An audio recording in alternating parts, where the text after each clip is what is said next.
বাংলাদেশের রাজনীতির মঞ্চে যখন একের পর এক চেনা মুখগুলো হারিয়ে যাচ্ছে বা আড়ালে চলে যাচ্ছে, তখনও কিছু নাম আজও আলোচিত, বিতর্কিত এবং আগ্রহের কেন্দ্রবিন্দুতে থাকে।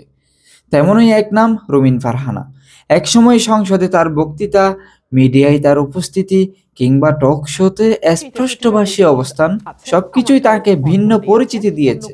কিন্তু সময়ের পালা বদলে এখন অনেকেই জানতে চায় রুমিন ফারহানার রাজনৈতিক ভবিষ্যৎ আসলে কোথায় দাঁড়িয়ে। রুমিন ফারহানার শুরুটা রাজনীতিতে নয়, ছিল আইনজীবী হিসেবে। লন্ডন থেকে ব্যারিস্টারি পাশ করে দেশে ফিরে এসে তিনি আইনজীবী হিসেবে দ্রুত নিজের জায়গা তৈরি করে নিয়েছিলেন। এরপর ধীরে ধীরে বিএনপির রাজনীতির সঙ্গে ঘনিষ্ঠ হন এবং দলীয় আন্তর্জাতিক বিষয়ক সহ সম্পাদক হিসেবে গুরুত্বপূর্ণ দায়িত্ব পান। তার বাবা অলি আহাদ ছিলেন ভাষা আন্দোলনের অন্যতম সংগঠক।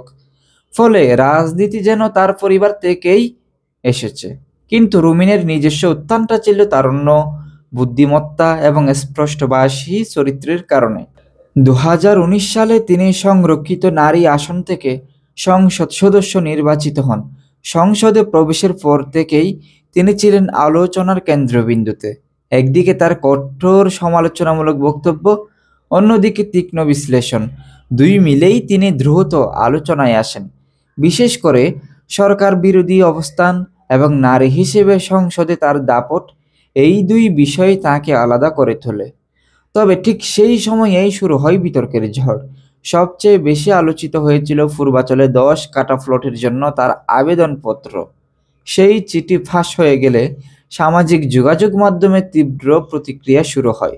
অনেকেই বলেছিলেন, একজন বিএনপি নেত্রী হিসেবে সরকারি জমির জন্য আবেদন করা তার দলের অবস্থানের সঙ্গে খুবই সাংঘর্ষিক। আবার অন্য পক্ষ বলেছিল, এটা তার অধিকার ছিল, যেহেতু সংরক্ষিত আসনের এমপি। বিতর্কের বিষয়টি যেইভাবে ভাইরাল হয় তা তার ইমেজে একটা বড় ধাক্কা দেয়।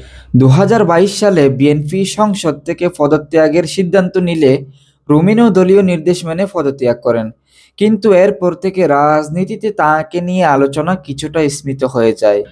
টক শোতে তার উপস্থিতি কমে যায়, সংবাদে নামও তেমন দেখা যায় না।